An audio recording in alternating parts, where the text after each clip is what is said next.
You're looking at a jet boat spraying down a grass fire along the South Thompson River in BC. Now, the couple on board was out on what was supposed to be a relaxing day of cruising, and then they spotted smoke, so they immediately kicked it into high gear and rushed to douse the flames. And that couple joins me now from their jet boat. We say hello to Tasha Hunt and Coyne Watson. They're in Knutsford, BC, just south of Kamloops. Tasha, take me back to the moment when you were on the river and you had a sense something was wrong.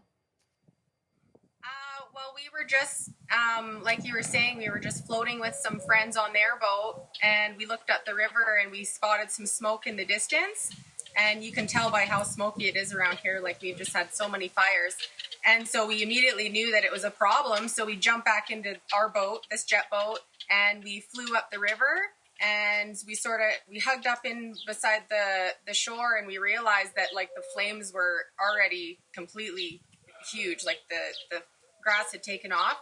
And so Coyne thought, oh my gosh, maybe I can hit it with the rooster tail because this jet shoots like super, super high. And he made a pass, and I looked back and I said, honey, you hit it. And he was like, I did. And I said, yeah, go again. So I hung on like this, and he got the wheel, and away we went again. And we just made multiple passes, and I think that we made a bit of a difference. And it was pretty adrenaline. So, Coyne, what gave you the idea to use what looks like a very powerful boat there to actually douse the flames? Well, like I said, the boat's built the way it is, and it's got a fairly big motor. It's known for having a jet and being able to shoot water fairly high. So when I pulled up along the side of it, I thought, well, it doesn't hurt to try. What's the worst thing could happen?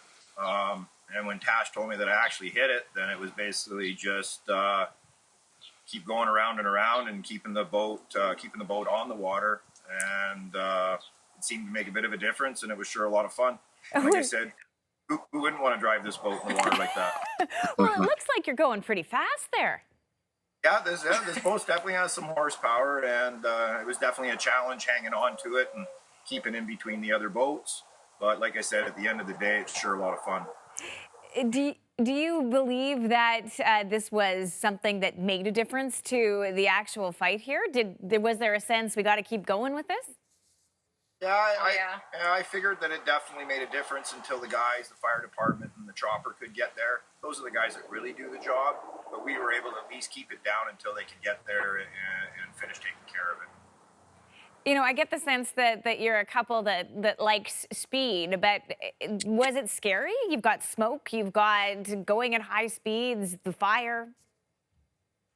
Well, I know Coyne, and he takes control of situations like so fast, and he always has a plan in his head before he even executes the plan. Like, he's a super quick thinker, and I trust him with my life. So I knew that it was going to be action when he looked at me and said, honey, hold on.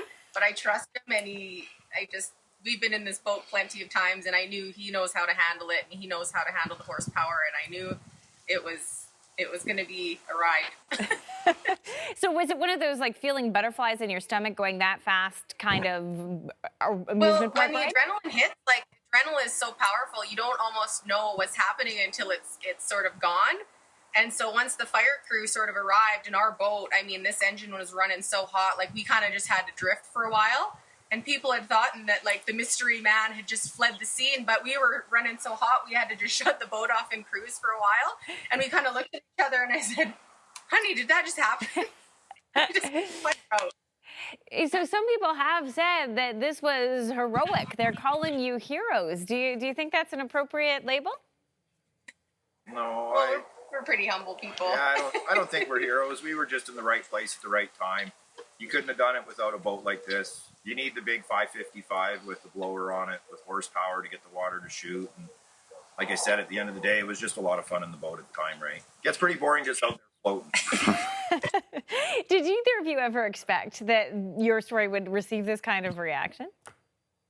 No, not at all. We literally woke up in the morning, and Facebook, you know how social media works, it just blew up. And you know, our friends that took the video, I think that's half the fun, is listening to their commentary in the background, and just everyone was just loving it. It was just fun.